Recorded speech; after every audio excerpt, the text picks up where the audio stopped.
Amables frères et sœurs, que le Seigneur vous bénisse abondamment. Nous sommes bénis et très bénis de vous recevoir très nombreux de partout où vous êtes en train de nous suivre en ce moment. Comme nous le disons, nous sommes en train de partager avec vous la bonne nouvelle de la grâce. La grâce n'est pas un message, la grâce n'est non plus une doctrine. La grâce est une personne et cette personne c'est Jésus. La Bible dit dans les livres de Jean chapitre 1, le verset 17, l'apôtre Jean nous dit: la loi a été donnée par Moïse, la grâce et la vérité sont venues par Jésus. La grâce et la vérité. La grâce n'a pas choisi, ou la vérité n'a pas choisi de venir du côté de la loi. Mais la grâce a choisi, plutôt la vérité, voilà j'y arrive, a choisi de venir du côté de la grâce. C'est pour dire que la vérité, c'est la grâce. Jésus a dit: vous connaîtrez la vérité vous rendra libre. Cette vérité à connaître, c'est la grâce. Quand vous connaissez la grâce, vous connaissez la vérité et vous êtes affranchi. Et Dieu veut que vous puissiez connaître la grâce de Dieu. Je viens avec un sujet si important et nous voulons parler de la place de la prière sous la grâce. La place de la prière dans la grâce. Il y a beaucoup de questions que j'ai reçues de plusieurs frères et sœurs et des serviteurs de Dieu qui m'ont dit que vous qui prêchez la grâce, vous n'encouragez pas aux gens de prier. Ils ont été catégoriques pour dire que la plupart de ceux qui écoutent la grâce de Dieu, qui croient en la grâce de Dieu, ne prient pas. Alors j'aimerais dire tout simplement que si ceux qui prient, ce sont ceux qui n'écoutent pas la grâce, et ceux qui ne prient pas, ce sont ceux qui écoutent la grâce, c'est que ceux qui disent que ils prient parce qu'ils n'écoutent ou ne croient pas au message de la grâce, ceux qui disent qu'ils prient trop, mais ne pas croire au message de la grâce, je me pose la question de savoir, ils prient qui? Parce que la grâce, c'est Jésus. Alors si quelqu'un peut dire qu'il prie trop, mais il n'écoute pas le message de la grâce, je me pose même la question de savoir comment cette personne a-t-elle cru au Seigneur. Parce que pour croire, il faut écouter la grâce. Pour être enfant de Dieu, il faut écouter la grâce. La Bible dit que nous sommes sauvés par la grâce au moyen de la foi. C'est-à-dire, nous sommes sauvés en écoutant la grâce que nous recevons, dans laquelle nous croyons. Alors, je voulais un peu m'établir la place de la prière sous la grâce. Est-ce que parce que nous sommes sous la grâce, avons-nous tendance de ne plus prier? Ou c'est peut-être que la façon, la compréhension, la connaissance nous permet de ne pas prier comme tout le monde? C'est peut-être cela, je crois. Parce que quand quelqu'un comprend la grâce, quand quelqu'un croit en la grâce, elle comprend aussi la façon de prier. Elle comprend aussi la manière de prier. Parce que prier, ce n'est pas seulement entrer dans une chambre ou dans un temple, ou monter à la montagne, ou être en train de dormir par terre, ou être dans beaucoup de veillées, ainsi de suite. C'est pas cela la prière, mais c'est aussi une façon de prier. Il y a une manière très efficace pour quelqu'un de prier. Je voulais souligner pour ceux qui écoutent l'enseignement de la grâce ou le message de la grâce, pour ceux qui écoutent la grâce, mais qui ne se donnent pas à la prière, c'est se rendre un très mauvais service. Et je voulais encore aussi souligner, c'est que la prière, ce n'est pas seulement faire ou être en train de prier d'une manière où tout le monde voit que vous priez trop. Non, prier, ce n'est pas seulement ça. Même le Seigneur a dit que ce n'est pas par multiplication ou ce n'est pas le fait de multiplier plusieurs paroles que Dieu nous écoute. Alors, frères et sœurs, aujourd'hui, je voulais parler sur ce sujet que plusieurs personnes sont en train de dire que ceux qui sont sous la grâce minimisent la vie de prière. Vous ne devez pas, si vous êtes sous la grâce, si vous écoutez régulièrement des enseignements de la grâce, vous ne devez pas minimiser la vie de prière. La prière, elle est si importante. Elle est très capitale. Même le Seigneur lui-même, la grâce en personne, a prié. Il a suffisamment prié. Si vous minimisez la vie de prière, sous prétexte que vous êtes sous la grâce, c'est que vous n'avez absolument pas compris la grâce. La grâce, c'est aussi prier. C'est-à-dire parler au Seigneur pour provoquer des changements. La prière, elle est indispensable. Celui qui ne prie pas, sous prétexte de la grâce, c'est qu'il n'a pas encore compris la grâce. Alors, nous devons prier, prier et prier davantage. Mais j'aimerais donner un sujet, ou j'aimerais plutôt parler d'un point qui permet à ce que, sous la grâce, nous puissions prier efficacement. Et cette façon de prier, c'est qu'il y a tant de moyens ou de possibilités de prière, mais j'aimerais souligner un point que les apôtres ont suffisamment utilisé et que ça a beaucoup marché. C'était une façon de prier, et cette prière, c'était la prière en langue. La Bible dit dans le livre de Jude, parce que Jude n'a qu'un seul chapitre, Jude chapitre 1, le verset 20, la Bible dit: pour vous, très chers bien-aimés, vous édifiant sur votre très sainte foi et priant en esprit. Prier en esprit, c'est une prière efficace. Je suis en train de parler de la place de la prière sous la grâce. Si vous êtes sous la grâce, vous croyez en la grâce ou vous croyez dans le Seigneur Jésus-Christ, vous avez une manière si efficace et puissante de prier. Parce qu'avec cette manière, vous pouvez prier sans cesse. Vous ne pouvez pas prier sans cesse en vous enfermant dans une chambre et être en train de dire: Seigneur, regarde ça, Seigneur, regarde ça. Ou être en train de chasser des mots au matin soir. Mais la manière pour vous de prier sans cesse, c'est de prier en langue. Parce que prier en langue, votre intelligence ne comprend absolument rien.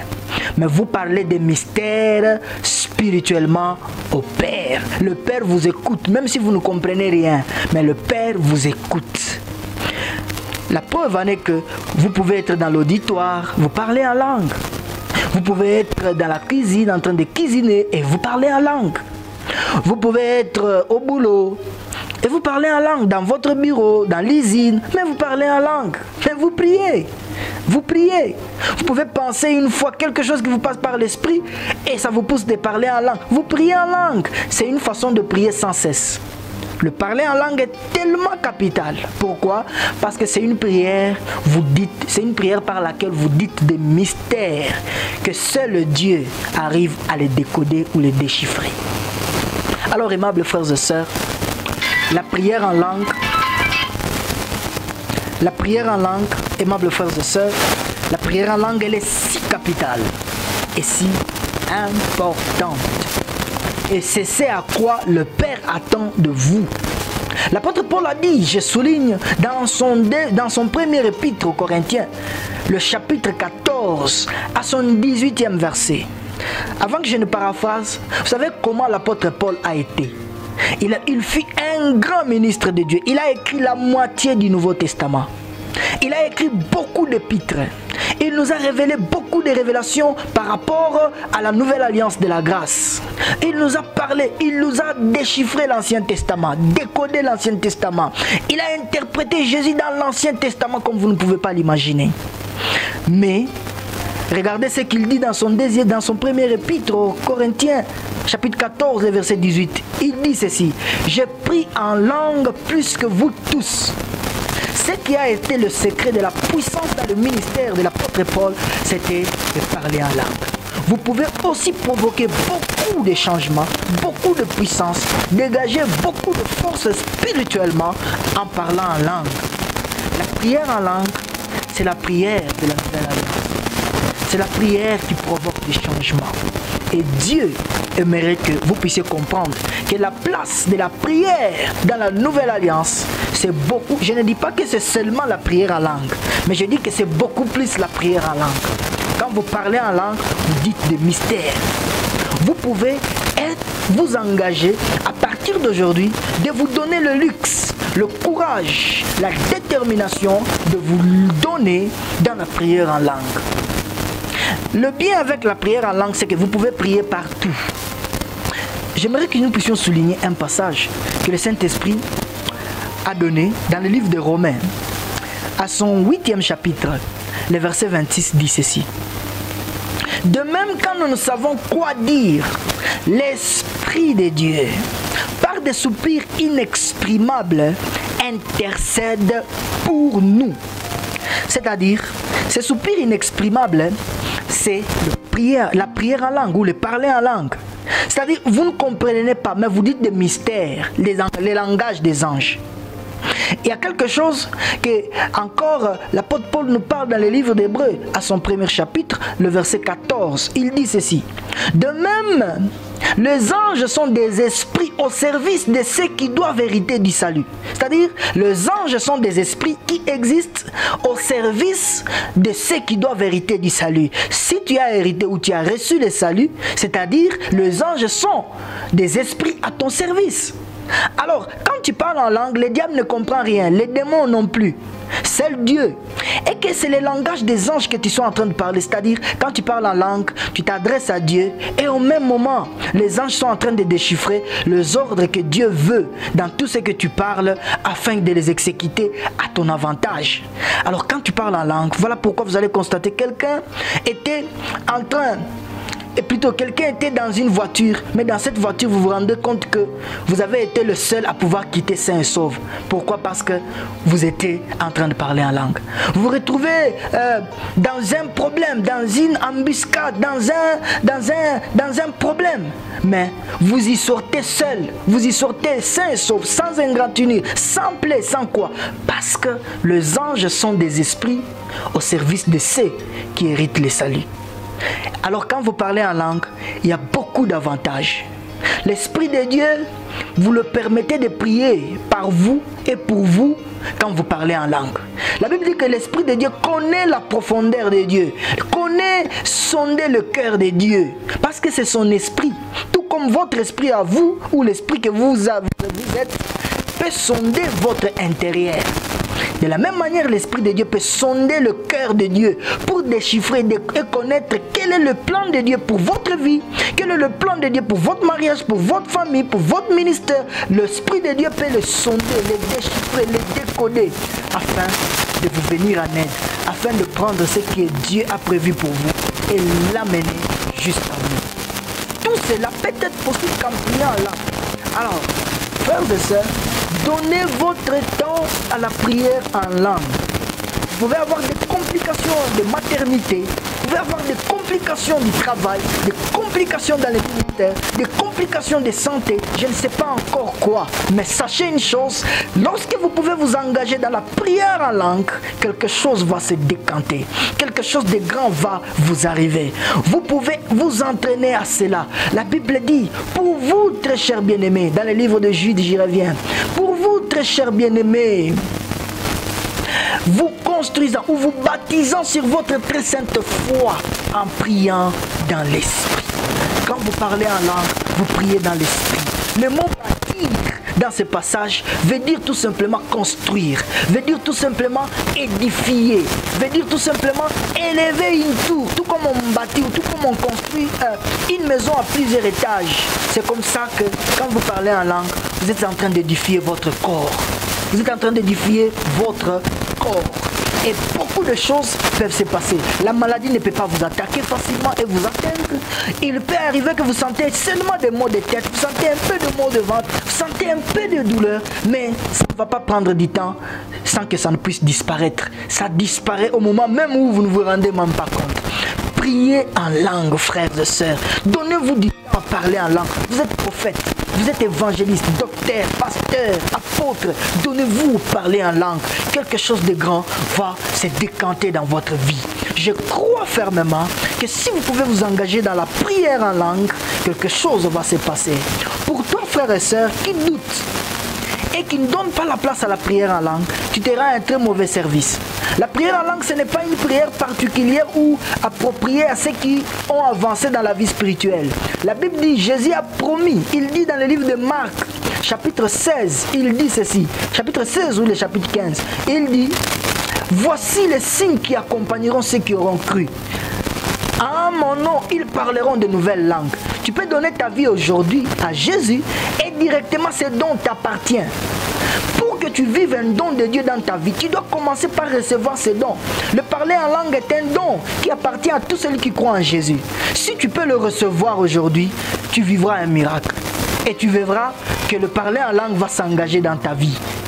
Ça ne commencera pas directement, tu commences à parler. Un enfant ne peut pas le premier jour où il est né directement, il commence à parler. Ça ne doit commencer que petit à petit. Alors ne freine pas pour dire non, ça doit être mes pensées qui sont en train de me pousser de parler en langue. Non. Quand Dieu met des mots, ça peut commencer par là, là. Laisse là, là, là continuer. Quand tu entres en prière, parle là, là. Ne sois pas en train d'engager ton intelligence. Dis là, là, là, là, là. Continue avec cela. Après, Dieu commencera à ajouter des consonnes et des syllabes. Plutôt des consonnes. Dieu commencera à ajouter des phrases que tu ne comprendras pas. Ne t'attends pas à comprendre ce que tu dis quand tu parles en langue. Parce que tu seras déçu. Dieu n'a pas dit que tu comprendras ce que tu dis. Il dit que tu parles de mystère. Alors, je vais te donner un témoignage. Il y a un frère qui est venu à notre école biblique. Non seulement qu'il est venu à notre école biblique, il est resté aussi à notre église. Il était venu, il doutait de parler en langue. Mais il y avait des mots que Dieu plaçait dans son esprit qu'il ne devait que lâcher, qu'il ne devait que libérer. Il devait seulement enlever son pied sur le frein. Il devait tout simplement enlever ce qu'il freinait ou ce qu'il bloquait. Il est venu, je lui ai parlé de l'importance de parler en langue. J'étais en train d'enseigner à notre école biblique. Je lui ai dit, quand Dieu te donne là, laisse les là, là.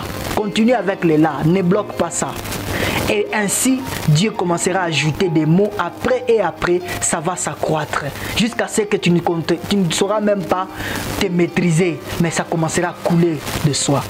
Ce frère m'a écouté, mais il était de ceux qui refusaient de parler en langue pour dire que non, peut-être je suis en train de parler des langues que les diables me donnent, moi pensant que c'est Dieu. Le diable n'est pas en toi, il ne peut pas être en toi et il ne peut pas avoir le courage et la force de te donner une langue qui doit habiter au-dedans de toi. Ça n'existe pas. Le diable ne peut pas te donner le pouvoir de parler en langue. Parce qu'en toi, il y a Jésus. Il n'y a que Jésus et le Saint-Esprit qui peuvent te donner le parler en langue. Parce que ce sont eux qui sont en toi. Alors quand il y a les là-là qui montent, parle de ces là-là. Et toi aussi, ma sœur. Toi aussi, ma sœur. Tu mens le parler en langue. Mais tu te rends un mauvais service. Tu ne permets pas à Dieu de te permettre de parler en langue. Tu mens, ma sœur. Parce que ta voisine et l'autre voisine de droite ont parlé en langue. Tu penses que si toi tu ne parles pas en langue, on va penser que tu n'es pas forte, tu n'es pas puissante ou tu es sorcière. Te lances toi aussi, tu commences à parler des choses que tu ne maîtrises même pas, des choses que tu ne crois même pas. Tu commences à fabriquer le parler en langue. Ma sœur, ne fais pas ça. Ne pense pas que c'est une compétition. Non, non. Dieu est le seul qui donne les dons. Et Dieu est le seul en qui tu dois croire. S'il te donne là, ne pense pas que les gens vont te moquer. Qu'ils se moquent de toi, tu dois t'en foutre. Ce que tu dois faire, suis les là que Dieu te donne. Ne commence pas à imiter une langue de quelqu'un. Non, tu te rends un mauvais service. N'imite pas la langue. Dieu n'a pas dit qu'il nous faut imiter la langue. Non, tu te rends un mauvais service. Ce que la personne est en train de parler, tu ne sais pas. Ça correspond à sa vie. Ça correspond à sa vie spirituelle et au plan que Dieu a avec lui ou avec elle. Si tu imites, tu te rends un mauvais service. Toi aussi, il y a une langue que Dieu va te donner. Si Dieu te donne ré, parle de ces ré là. N'attends pas que quelqu'un vienne apprécier ce que tu dis. Il n'y a que Dieu qui comprend et qui peut apprécier ce que tu dis. Que Dieu te bénisse. J'étais en train de parler de la place de la prière sous la nouvelle alliance de la grâce. Que Dieu te bénisse. Je crois que tu as été béni. Donne-toi le courage de parler en langue et tu verras de grands changements. Quand tu parles en langue, tu rends ton esprit disposé à percevoir les choses spirituelles, à comprendre les choses spirituelles et à recevoir les choses spirituelles. Si tu sens que tu n'arrives plus à pouvoir grandir spirituellement, avancer spirituellement, tu te sens bloqué, tu te sens que tu n'avances pas, tu pries, tu fais tout mais tu n'avances pas, déclenche cela avec le parler à la combra des esquites et la touvle, glissompre et catouze menantohade, giscomambrite et la tous compliade que nous douce, rami qui t'atoplaïde vezesute.